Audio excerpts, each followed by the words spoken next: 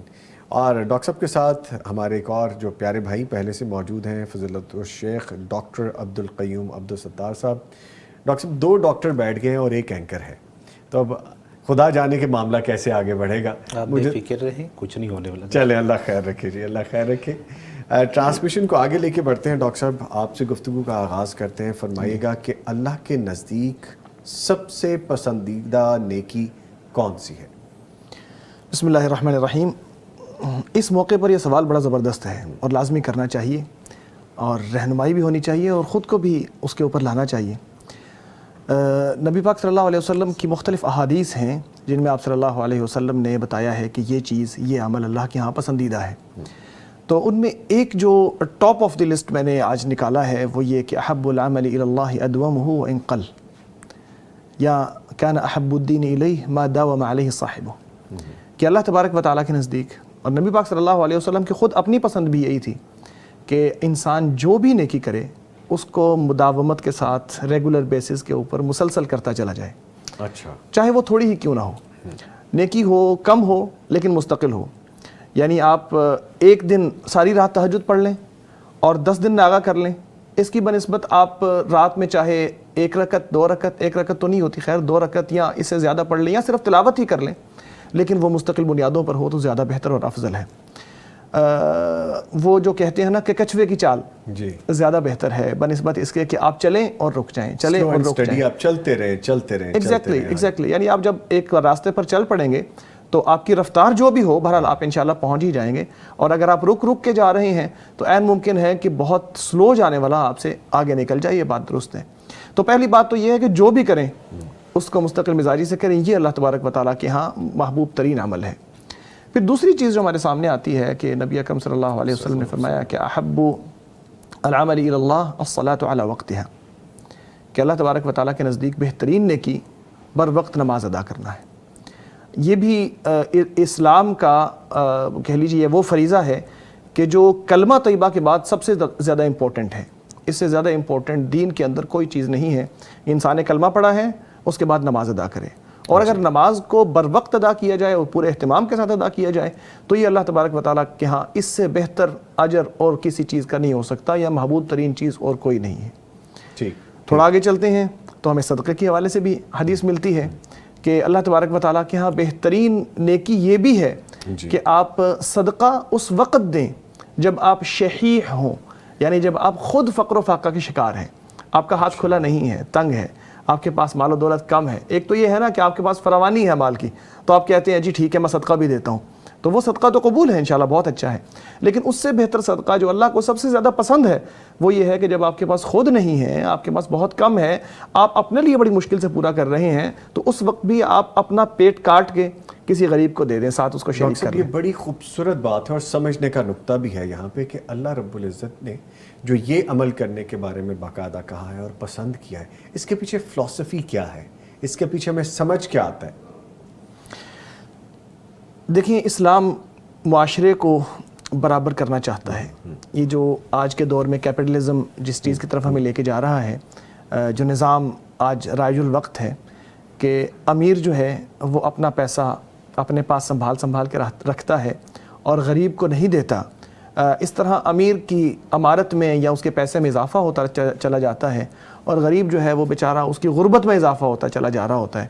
تو اسلام کا جو نظام معاشرت ہے وہ اتنا شاندار ہے کہ وہ ایک دوسرے کے ساتھ تعاون کرنے کی تلقین کرتا ہے تاکہ لوگ برابر, یعنی ایک وہ شخص ہے جس کے پاس کوئی محتاجی ہے, جس کا رزق اس طرح سے اس کو نہیں مل رہا, جو کمانے کے قابل نہیں ہے, جو بیمار ہے یا جو ڈسیبل ہے, کسی وجہ سے وہ اس طرح سے کمائی نہیں کر سکتا, کچھ اس کے پاس کسی وجہ کے بنیاد کے اوپر وہ کام نہیں کر پا رہا, کچھ انکم جنریٹ نہیں کر پا رہا, تو دوسروں کو تلقین کی گئی ہے کہ آپ اس کے ساتھ تعاون کریں تاکہ سارے مسلمان ہی ایک دوسرے کے ساتھ برابر آ جائیں. تو یہ فلسفی اسلام کی بڑی امپورٹنٹ ہے. ڈاکٹر صاحب جیسے آپ یہ کہہ رہے ہیں نا, ایک چیز اور بھی اس میں سمجھ آتی ہے کہ انسان کے پاس جب ہے تب تو اسے احساس ہی نہیں ہے نا, ٹھیک ہے میرے پاس ہے میں دے بھی رہا ہوں, اور جب نہیں ہے تب وہ دے رہا ہے تو اس کو وہ احساس، وہ ایثار، وہ قربانی، وہ رتبہ اللہ تعالیٰ دے رہے ہوتے ہیں، دکھا رہے ہوتے ہیں، سکھا رہے ہوتے ہیں کہ تم اس کنڈیشن میں بھی اگر سخاوت کرو گے، دو گے اپنے ہاتھ سے، تو تمہیں اور لذت محسوس ہوگی اور درجے بلند ہوں گے، اور پھر جب تمہیں ملے گا تمہیں اس وقت کا احساس ہوگا کہ جب کسی کے پاس نہیں ہوتا تو اس پہ کیا گزر رہی ہوتی ہے۔ چھوٹی سی مثال کے ساتھ بات بتاتا ہوں، زیادہ واضح شاید ہو جائے۔ میں نے ایک دور میں بڑا مطالعہ کیا تو شیخ علی الطنطاوی سیرین رائٹر ہیں، بہت اچھے عربک کے، عربی بہت شاندار لکھتے ہیں، تو ان کی رائٹنگز میں ظاہر دینی رائٹنگز اسلام کے حوالے سے بہت ساری کتابات انہوں نے کی ہیں۔ تو یہ جو بات کر رہے تھے کہ جب آپ کے پاس کچھ نہ ہو تب آپ نے اس کی فضیلت کے حوالے سے لکھ رہے تھے، تو وہ خود بتاتے ہیں کہ ہمارے گھر میں ایسا ہوا کہ ہم نے کچھ افطاری کا کھانا بنایا، اور افطاری کا کھانا مکمل تیار ہے، سج گیا ہے دسترخوان، سب لوگ موجود ہیں، انتظار کر رہے ہیں کہ کھانا کھانے لگے ہیں، اور ابھی افطاری کا ٹائم ہوا ہی چاہتا ہے کہ کوئی دروازے پہ دستک ہوتی ہے، کوئی غریب آ گیا ہے، کوئی محتاج آ گیا ہے، کہتا ہے یار کچھ دے دو۔ تو وہ خود اپنی کتاب میں لکھتے ہیں کہ اللہ تعالیٰ قبول فرمائے، میں نے جو ہمارے کھانا گھر میں جو تیار تھا میں نے ان کو دے دیا، اور پھر یعنی اپنے پاس جتنا کچھ تھا انہوں نے تیار کر کے رکھا ہوا تھا، اور افطاری سامنے رکھی ہوئی تھی، جب محتاج آ گیا تو اس کو کہا جی یہ آپ لے لیں، ہمارا گزارا ہو جائے گا، کچھ تھوڑی بہت چیز جو کھجورے وغیرہ کھا کے انہوں نے افطاری کر لی، اور بقیہ جو چیز ان کے پاس نفیس تھی، تیار تھی، اچھی تھی، مزیدار تھی، جس کے دل بھی چاہ رہا تھا کھانے کو، انہوں نے وہ چیز اللہ تبارک و تعالیٰ کی راہ میں دے دی۔ تو یہ ہے پریکٹیکل نمونہ، یہ ہے پریکٹیکل عمل۔ آپ کو قربانی، ایثار اور وہ رتبہ اور وہ لذت، وہ طمانیت جو محسوس ہوتی ہے، اللہ تعالیٰ وہ پھر ایسی کنڈیشن میں آپ کو دیتے ہیں۔ ڈاکٹر صاحب ہماری گفتگو سن رہے ہیں، ڈاکٹر صاحب نیکی اصل میں کہتے کس کو ہیں؟ کسی خیر کے کام کو، یا نیکی اس کو کہتے ہیں جس کے کرنے کے بعد آپ کو اجر مل جائے، ثواب مل جائے، یا سکون مل جائے، یا اللہ تعالیٰ کی طرف سے تحفہ ملے؟ نیکی کہتے کس کو ہیں؟ بسم اللہ الرحمن الرحیم۔ نیکی اور عبادت جو ہے یہ اسم جامع لکل ما یحبہ اللہ ویرضاہ من الاعمال الظاہرہ والباطنہ، ہر ایسا کام جسے اللہ تعالیٰ پسند کرے، وہ کام اللہ تعالیٰ کو اچھا لگتا ہے، وہ کام ظاہری ہو یا باطنی ہو، وہ کسی بھی طرح کا کوئی کام ہے جو اللہ تعالیٰ کو اچھا لگتا ہے، وہ نیکی ہے۔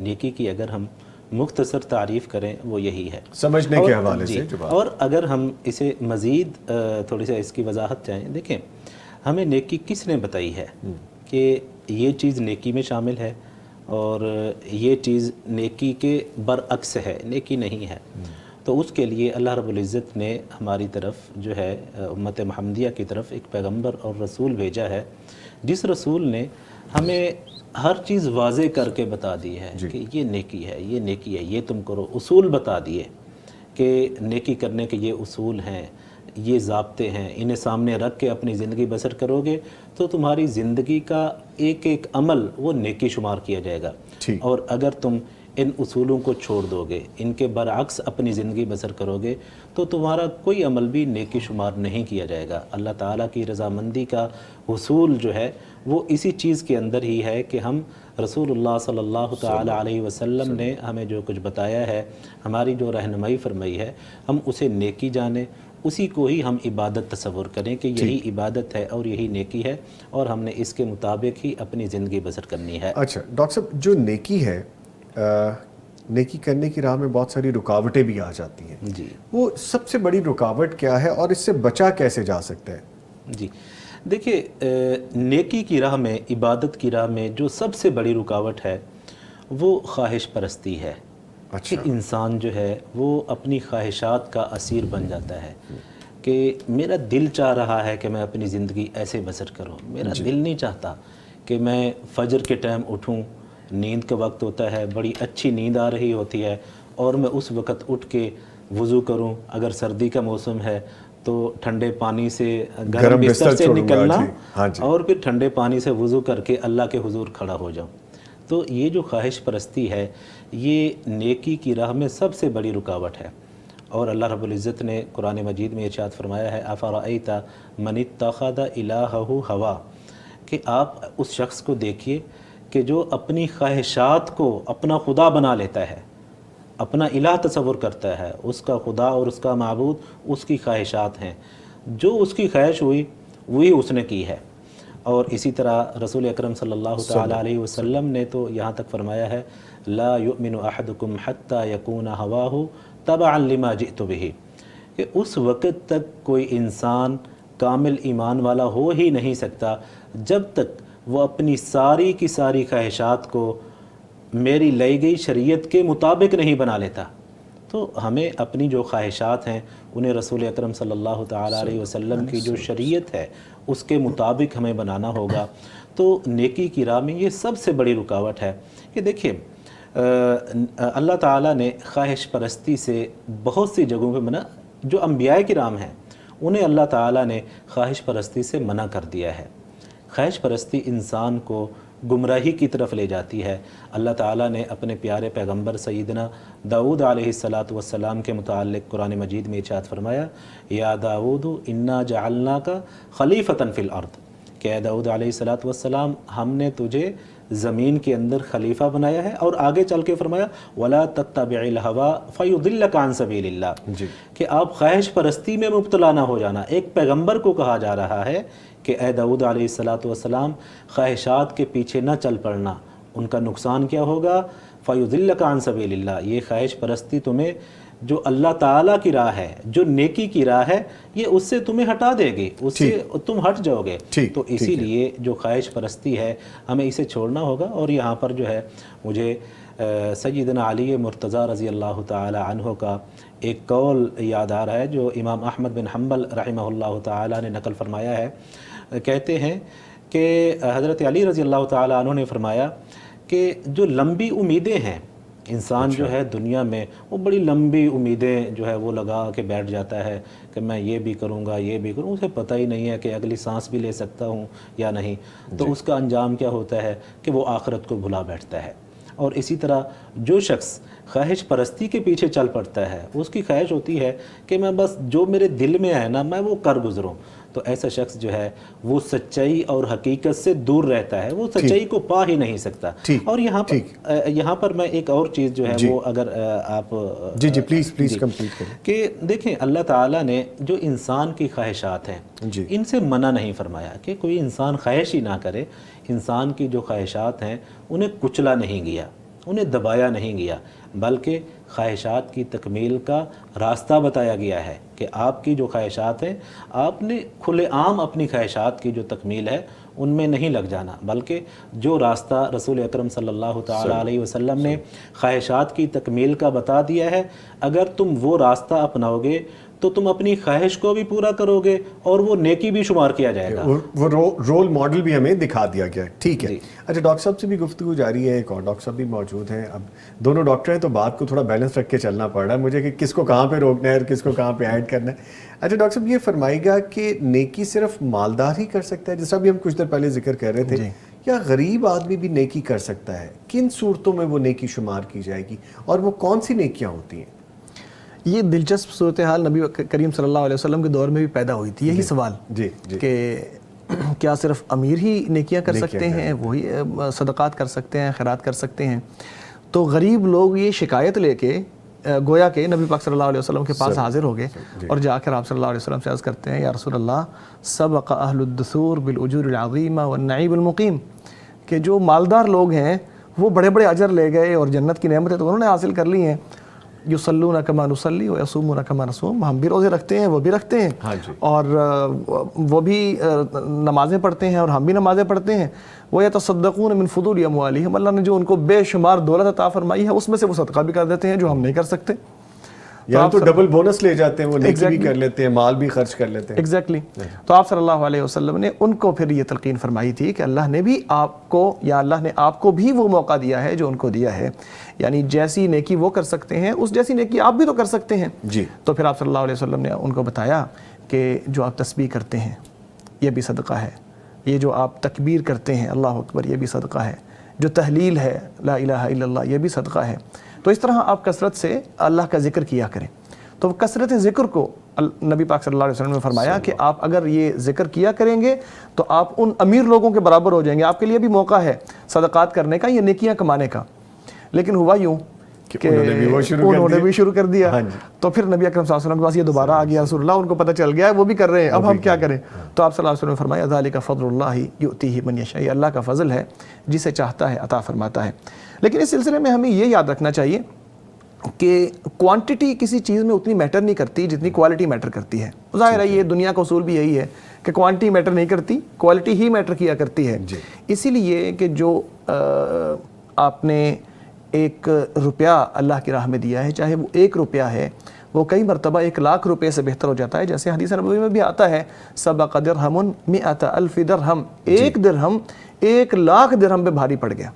یعنی وہ جتنے خلوص کے ساتھ، جتنی صدق دل کے ساتھ اور جتنی چاہت کے ساتھ اللہ تبارک و تعالیٰ کی خوشنودی ایمان کے ساتھ دیا گیا ہے، اس کی وجہ سے اس کا اجر جو ہے وہ بہت زیادہ ہو گیا ہے. تو کوالٹی کا خیال کریں، چاہے کم خرچ کریں، مالدار ہونا ضروری نہیں ہے. آپ اپنی استطاعت کے مطابق 10 روپے بھی دیں گے، اس سے کم 1 روپیہ بھی دیں گے. نبی پاک صلی اللہ علیہ وسلم نے تو یہاں تک فرما دیا اتق النار ولو بشق تمرہ، آگ سے بچو چاہے کھجور کے آدھے ٹکڑے کے ساتھ. دیکھیں اب یہ اس سے بڑی مثال کیا ہو سکتی ہے کہ کسی بھی درجے کی آپ کو نیکی کی حیثیت ہے، آپ وہ کر گزریں. اچھا ڈاکٹر صاحب یہ فرمائے گا کہ نیکی صرف مال کی صورت میں ہی ہے یا کسی کے کام آ جانا؟ بس میں اسی طرف آ رہا تھا. آپ نے بالکل صحیح جگہ پہ سوال کیا ہے کہ نیکی جو ہے وہ صرف مال کے ذریعے صدقہ کرنے کا نام نہیں ہے، بلکہ اس صدقے کو بھی جب حدیث میں ڈیفائن کیا گیا تو اس صدقے کے اندر بھی ساری مختلف چیزوں کو یا نیکیوں کو شامل کیا گیا. جیسا کہ نبی پاک صلی اللہ علیہ وسلم نے جب یہ ارشاد فرمایا کہ روزانہ ہر شخص کو اپنے جوڑوں میں سے ہر جوڑ کے بدلے 1 صدقہ دینا ہے. اب 300 سمتھنگ بنتے ہیں. تو نبی اکرم صلی اللہ علیہ وسلم کے یہ فرمان سن کے صحابہ کرام تو ایک مرتبہ ہل گئے کہ رسول اللہ اتنے صدقے کون دے پائے گا؟ اور وہ بھی روزانہ. تو آپ صلی اللہ علیہ وسلم نے فرمایا نہیں آپ جو کہہ رہے ہو اس کا مطلب وہ نہیں ہے، بلکہ پھر آپ صلی اللہ علیہ وسلم نے صدقے کی مختلف شکلیں جو ہیں وہ لوگوں کے سامنے رکھیں، نیکی کی مختلف شکلیں. بلکہ نیکی کے متعلق یوں کہہ لیجئے کہ اگر اس کی صحیح وضاحت کی جائے تو یہ وہ صدقہ نیکی ہی ہے جو آپ اپنے ساتھ کریں یا کسی اور کے ساتھ کریں. اپنے ساتھ کریں گے تو بھی وہ صدقہ ہے، نیکی ہے جو آپ نے اپنے آپ کو دیا ہے یا دوسروں کو دیا ہے. تو نبی پاک صلی اللہ علیہ وسلم نے یہاں پہ یہ فرمایا کہ آپ اگر 2 لوگ آپس میں جھگڑے ہوئے ہیں ان کے درمیان صلح کرا دینا، یہ بھی نیکی ہے. آپ جا رہے ہیں، آپ راستے میں دیکھتے ہیں کہ کوئی شخص اپنی سواری کے اوپر بیٹھ نہیں پا رہا، معمر لوگ ہوتے ہیں، موٹر سائیکل پہ سوار نہیں ہو سکتا، مشکل سے ہو رہا ہے، اس کو ہاتھ دے دینا، اس کو بٹھا دینا صدقہ ہے. اسی طرح کوئی شخص اپنا سامان اپنی سواری کے اوپر اٹھا کے رکھ نہیں پا رہا، کہا یہ بھی صدقہ ہے، یہ کر لو. پھر یہ بھی نہیں تو ایک شخص ہے جس طرح آپ کو اینک لگی ہے، مجھے لگی ہے، اینک نہ ہو تو کچھ نظر نہیں آتا دور تک. ڈاکٹر صاحب تو ایسے شخص کے پاس اگر دیکھنے کے لیے کوئی اس کو دشواری ہے تو کوئی شخص اس کو دیکھ کے بتا دے کہ بھئی وہ بورڈ ہے اس کے اوپر یہ لکھا ہے، یہ بھی صدقہ ہے. ایک اور بھی صدقہ آپ بھی کر سکتے ہیں ڈاکٹر صاحب، ان کو پتہ ہے وہ کیا کر سکتے ہیں، میں آپ کو اشارہ دے رہا ہوں، آپ وہ بھی کر سکتے ہیں، آپ بھی شامل ہو سکتے ہیں. ڈاکٹر صاحب ہم دونوں شامل ہو جائیں نا اس میں؟ بالکل ہو سکتے ہیں آپ اس میں. اس کے بارے میں کیا خیال ہے؟ ضرور آپ پر امید رہیے انشاءاللہ. وابستہ رہ شجر سے امید بہار رکھ. سر ہم بڑے پر امید ہیں اور ہم پہنچ جانے والے بھی. جی ضرور. تو جی یہ صدقات سارے، یہ ساری نیکیاں ہیں جو انسان کر سکتا ہے. پھر اس سے بڑھ کے یہ کہ اگر انسان کچھ بھی نہ کر سکے تو نبی پاک صلی اللہ علیہ وسلم نے یہ بھی فرمایا کہ اگر کوئی نیکی نہیں کر سکتا، صدقہ نہیں کر سکتا، تو وہ کمائے، اپنا بھلا بھی کرے، دوسروں کو بھی دے، نیکی ہے.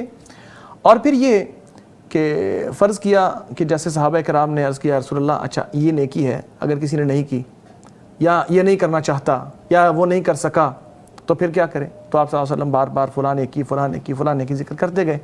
حدیث کے آخر میں آپ صلی اللہ علیہ وسلم نے ارشاد فرمایا اگر یہ بھی نہ کرے فَلْيَكُفَّ شَرَّهُ عَنِ النَّاسِ فَإِنَّهُ لَهُ صَدَقَةٌ، اچھا لوگوں کو اپنے شر سے بچا لے، یہی صدقہ ہے. یہ بھی صدقہ ہے. دیکھیے کتنی بڑی بات ہے یہ کہ آپ اپنے شر سے دوسروں کو بچا لیں. وہ شر زبان کی صورت میں بھی ہو سکتا ہے، وہ آپ کے ہاتھ کی صورت میں بھی ہو سکتا ہے، کسی بھی صورت میں ہو سکتا ہے. یعنی نیکی کوئی بھی ایسی چیز، ایون کہ آپ راستے کا پتھر ہٹا دیں، کسی کو راستہ بتا دیں، کسی کو راہ دکھا دیں، سڑک پار کر، بہت ساری چیزیں ہیں. یہ چھوٹے چھوٹے کام ہیں جن میں آپ کا جاتا کچھ نہیں بلکہ آتا ہی ہے. مسکرا کے کسی کے ساتھ ملنا، خندہ پیشانی سے، ادخال السرور علی قلب المسلم، کسی کے دل کو خوش کر دینا، ایسی بات کر دینا، تسلی دے دینا کسی کو، کسی کی حاجت پوری کر دینا، یہاں تک کہ نبی پاک صلی اللہ علیہ وسلم نے اس کو بہت بڑی نیکی شمار کیا، حتیٰ کہ اعتکاف سے بھی بڑی نیکی. یعنی جب صحابہ کرام سے یہ فرما رہے تھے کہ لوگوں کا کام کرنا چاہیے، من استطاع منکم ان ينفع اخاه فليفعل، جو اپنے کسی بھائی کا کوئی کام کر سکتا ہو وہ ضرور کر دے. تو اس سلسلے میں آپ صلی اللہ علیہ وسلم نے یہ بھی فرمایا کہ ولا ان امشي مع اخي في حاجته احب الي من ان اعتكف في هذا المسجد شهرا، کہ میں اپنے کسی بھائی کے ساتھ اس کا کوئی کام کرنے کے لیے اس کے ساتھ چل پڑوں، یہ میرے نزدیک اس مسجد میں، جو کہ مسجد نبوی تھی، اس مسجد میں 1 مہینہ اعتکاف میں بیٹھنے سے زیادہ محبوب ہے. سبحان اللہ، بڑی خوبصورت بات ہے اور سوچ طلب بات بھی ہے. آج تو میں تب تک نہیں چلتا جب تک مجھے پتا ہو کہ عاطف صاحب کے ساتھ جاؤں گا، انہی کا کام کروں گا اور میری جیب میں بھی کچھ آئے گا یا کوئی فائدہ ہوگا. آج کل تو بڑا مشکل ہے، لوگ ایسے موجود ہیں ڈاکٹر صاحب ہیں، لیکن یہ بات جب ہم دیکھتے ہیں خاص طور پہ آج کی مادیت پرستی جو ہماری زندگی ہو گئی ہے، اس میں تو پہلے مجھے نظر آ رہا ہوگا کہ ڈاکٹر صاحب کے ساتھ جانے میں میرا اپنا پرسنل فائدہ کیا ہے، میں پھر جاؤں. وہ تو نیکی رہی نہیں، وہ تو آپ نے کاروبار کر لیا. اس پہ مزید بھی بات کریں گے. معزز مہمان موجود ہیں، ایک وقفہ ہے، اس کے بعد دوبارہ حاضر ہو رہے ہیں. نیکی کی راہ ہر کسی کے لیے ہے. ضروری نہیں ہے کہ آپ کے پاس مال نہیں ہے تو آپ نیکی نہیں کر سکتے، اور اگر مال ہے تو ہی نیکی کر سکتے ہیں. نیکی کی بہت سی صورتیں ہیں. کون کون سے ایسے کام ہیں جو نیکی میں شامل ہو سکتے ہیں، اور ہم کیسے روزانہ نیکی کر سکتے ہیں، ہم کیسے روٹین بنا سکتے ہیں، ساری گفتگو ہو رہی ہے. معزز مہمان موجود ہیں. ڈاکٹر صاحب آپ فرمائیے گا کہ جو نیکی ہے، کیا ہر انسان نیکی کو اپنا سکتا ہے، چاہے اس کی کیسی بھی لائف گزری ہو، ماضی کیسا بھی ہو؟ کیونکہ سم ٹائمز ہو جاتا ہے نا، بندہ سوچتا ہے یار میں نے تو یہ اعمال کیے ہیں، میں کس طرح یہ کر سکتا ہوں، پتہ نہیں یہ قبول بھی ہوگا یا نہیں. تو فرمائیے گا اس حوالے سے. جی دیکھیے، نیکی اور عبادت جی یہ اللہ تعالیٰ نے ہر انسان کے لیے جو ہے یہ راہ رکھی ہے، یہ آپشن رکھی ہے، انسان اس راہ پہ چل سکتا ہے. جی اگر کسی انسان کا جو ماضی ہے وہ اس سوچ میں پڑ جائے مجھ سے تو یہ غلطی بھی ہو گئی تھی، یہ گناہ بھی ہو گیا تھا، میں تو ایسا ویسا ہوں اور میں کروں گا یہ، میں تو کیسے، میں اب اتنا گناہ گار ہوں کہ میں یہ نیکی کیسے کروں گا. تو دیکھیے بھائی، ہمارا جو خالق اور مالک ہے اللہ تعالیٰ، وہ غفور الرحیم ہے. آپ صرف اس کے سامنے توبہ کریں، اور توبہ اتنی آسان ہے کہ آپ اپنے گناہ کو گناہ تصور کریں، اس پہ اللہ تعالیٰ کے سامنے اپنے دل میں شرمندگی کا جو ہے آپ اظہار کریں، اور یہ عہد کر لیں کہ اللہ تعالیٰ آج کے بعد قریب ہی نہیں جاؤں گا اس گناہ کے. تو آپ کی توبہ ہو گئی ہے. تو اس کے بعد آپ ہر طرح کی نیکی کریں، آپ کے لیے کوئی رکاوٹ نہیں ہے. اور اگر گناہ ہو رہے ہیں کسی انسان سے، دیکھیں گناہ ہو جانا یہ کوئی بڑی بات نہیں ہے. انسان خطا کا پتلا ہے، اس سے غلطی اور گناہ ہو جاتا ہے.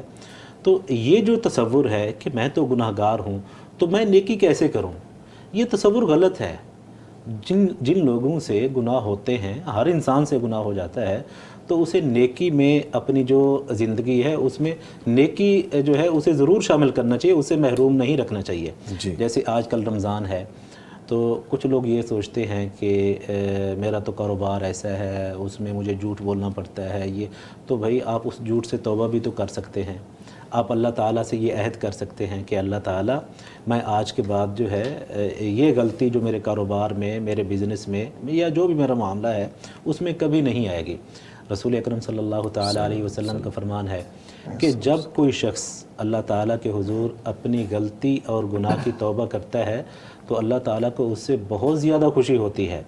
اور اتنی خوشی ہوتی ہے اس کی مثال رسول اکرم صلی اللہ تعالیٰ علیہ وسلم نے یہ بیان فرمائی کہ جیسے ایک شخص ایسا ہو کہ وہ جنگل بیابان میں سفر کر رہا ہو، وہ راستے میں کسی جگہ پہ پڑاؤ کرتا ہے، رکتا ہے اور اس کی آنکھ لگ جاتی ہے. جب وہ تھوڑی دیر کے بعد اٹھ کے دیکھتا ہے تو اس کی سواری وہاں سے غائب. تو وہ کتنا پریشان ہوگا کہ میرے پاس اب کچھ بھی نہیں ہے، جو سواری تھی جس پہ میرا زادے راہ، سفر کا سامان، سب کچھ وہ بھی لے گئی ہے. تو وہ کتنا پریشان ہے. وہ اسی عالم میں دوبارہ لیٹتا ہے، آنکھ لگ گئی. جب دوبارہ بیدار ہوا تو دیکھتا ہے وہ سواری جو ہے وہ پورے ساز و سامان سمیت اس کے سامنے کھڑی ہے. تو اس کی خوشی کا کیا عالم ہوگا. تو رسول اکرم صلی اللہ علیہ وسلم نے فرمایا کہ جو شخص اللہ تعالیٰ کے حضور اپنی غلطی اور اپنے گناہ کی توبہ کرتا ہے، اللہ تعالیٰ کو